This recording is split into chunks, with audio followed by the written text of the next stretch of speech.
Hey everyone, I want to talk about drying flowers for things like teas, or if you just want dried flowers.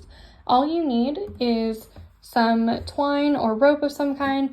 I've even used dental floss at one point, and a pair of scissors, someplace to hang them. For things like herbs, I really just leave them out on a plate. They're going to get indirect sun, but they're going to get plenty of airflow. And because there's not that many, I can just turn these every now and then when I need them. But for flowers, they're a little bit harder, and I want them to be hung up to get the most airflow possible. And I have two different kinds here, so you can see if they're really thin or if they're a thicker type of flower that you can essentially do the same thing.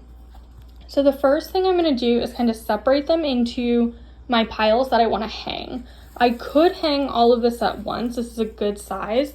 But I noticed that some of the flowers are really dense in the middle, and I want to make sure that everything is getting an even airflow. So I'm actually going to split this up into two smaller piles. So it's going to look a little something like this. These are my piles. These are what I'm going to hang to dry.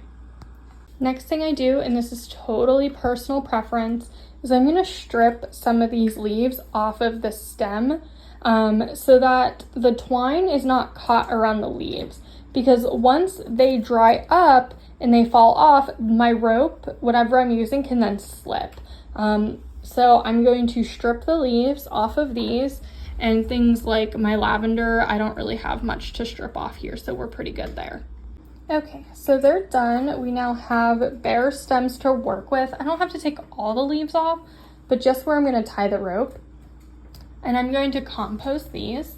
But now all I'm going to do is simply just kind of bunch them together and tie them off. It doesn't have to be anything fancy. It's okay that stems are longer than the other. That's totally fine, but I'm just going to wrap this a couple times, cut it off, and essentially make like a tail for myself to hang up.